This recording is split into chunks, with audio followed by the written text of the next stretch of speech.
Flock Foster es definitivamente uno de los personajes más odiados por el fandom de Shingeki no Kyojin. Y por supuesto, hay múltiples razones para que la gente sienta tal aversión hacia él. Sin embargo, no creo que su popularidad y el nivel de empatía que suscite a los lectores del manga y espectadores del anime defina qué tan bueno es un personaje. Considero que Floch es uno de los personajes con mayor complejidad de todo el anime, y por ese motivo me gustaría diseccionarlo a fondo con vosotros. Empecemos por el principio. Floch es introducido a la historia de manera muy discreta. Justo antes del comienzo de la misión para retomar Shingansina, cambia de guarnición con el objetivo de servir a Erwin Smith. Podemos observar que se trataba de un joven muy diferente del que conocemos a lo largo de la obra. Idealista y con una gran falta de propósito en su vida, nos marca la diferencia entre los jóvenes reclutas que se unen al escuadrón de reconocimiento y nuestros protagonistas. Pronto comprendemos lo poco preparados que están para una batalla real, y el encuentro con el titán bestia cambiará para siempre al único superviviente que queda para contarlo. En el momento de mayor desesperación, cuando su escuadrón completo se ve rodeado y bombardeado a pedradas por el titán bestia y sus titanes, Floch rompe a llorar de impotencia no solo al comprender que casi sin atisbo de duda moriría en aquel lugar, sino al comprender que su muerte no tendría ningún tipo de valor ni significado. Ante todo, Floch teme morir sin dejar ninguna marca en este mundo, y es, al observar a Erwin, para motivar a sus hombres para realizar una última carga desesperada hacia la muerte, cuando por fin comprende la clase de hombres necesaria para obtener la salvación: un demonio. El joven reconocería tiempo después haber actuado como un cobarde, pero tras convertirse en el último superviviente de aquella masacre, hubo un cambio radical en él. Estuvo a punto de sacrificar a lo que le quedaba de Erwin tras la batalla. Aquel hombre los había conducido a la muerte, pero a su vez había dotado de significado a las muertes de sus camaradas. ¿Por qué él, y no Erwin u otros que habían mostrado más determinación, continuaba con vida? Cargó con el cuerpo moribundo de su comandante hasta encontrarse con Levi, con el objetivo de que ese hombre adquiriera el titán colosal y guiara hacia la libertad a su pueblo. Finalmente, sabemos que la decisión de Levi fue salvar a Armin y dar descanso a su comandante. Floch culparía a Eren y Mikasa por interferir en dicha decisión y por priorizar sus sentimientos hacia su amigo de la infancia, en contra de salvar al hombre que guiaría a su pueblo.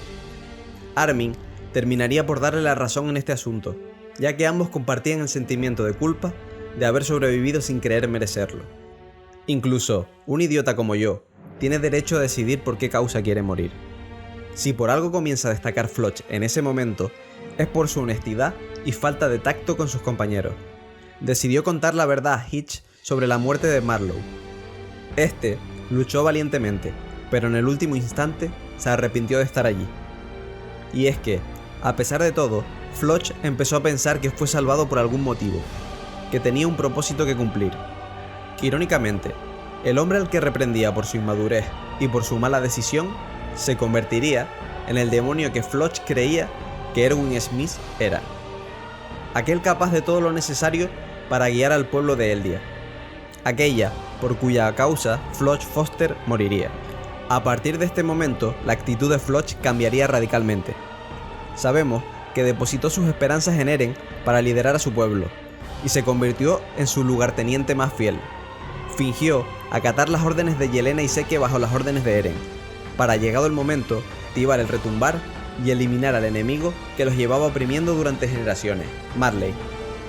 Considero que la psique del personaje es muy interesante, ya que, a pesar de sus acciones que podemos considerar deleznables, podemos entender todo el proceso de transformación que ha sufrido el personaje para llegar hasta ese punto. Floch es de los pocos cadetes que ha sufrido los verdaderos horrores de la guerra, que se ha enfrentado a un enemigo tan superior que se podría considerar un milagro su supervivencia. Poco a poco empieza a ocupar posiciones de liderazgo, siguiendo el modelo de Erwin Smith, y entiende que los discursos nacionalistas resultan efectivos. Hay que entender que el pueblo de Eldia descubrió una verdad cruel acerca de aquel enemigo que llevaban años combatiendo. Los titanes eran un enemigo terrorífico, y toda la humanidad estaba de acuerdo que la única manera de alcanzar la libertad era combatirlos con todas las armas posibles. Sin embargo, la idea de que aquellos monstruos no eran sino sus compañeros, sufriendo un terrible destino, y todo, por culpa de los marlenses, era demasiado. Tendría sentido que, al igual que Eren, quisieran combatir a aquellos nuevos enemigos con la misma fiereza que combatían los titanes. Floch no cruzó el mar para convivir con el pueblo de Marley durante un tiempo, al contrario que sus compañeros. Al igual que Gaby, para él, al otro lado del mar solo había demonios. Quizás la audiencia suele pasar este hecho por alto a la hora de juzgar sus terribles acciones, ya que ellos sí pueden tener una visión objetiva del conflicto.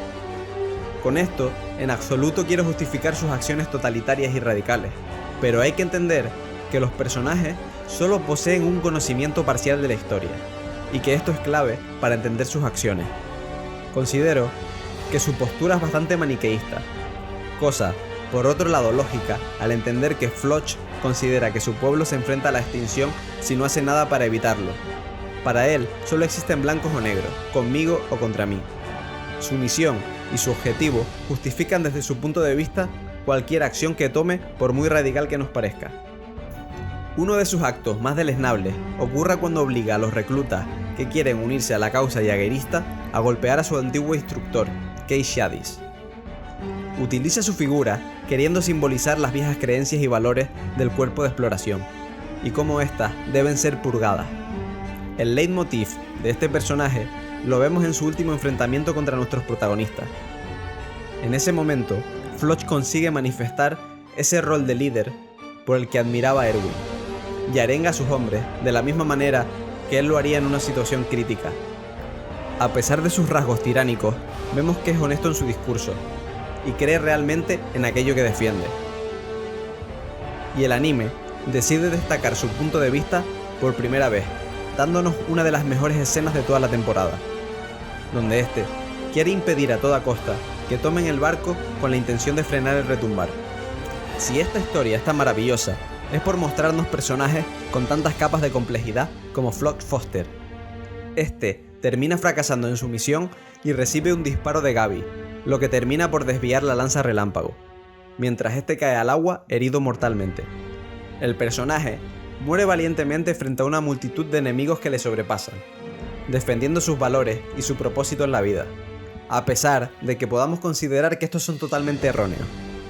Nadie puede negar la gran transformación que esto supone para alguien que conocíamos como un cobarde incapaz de enfrentarse a su enemigo.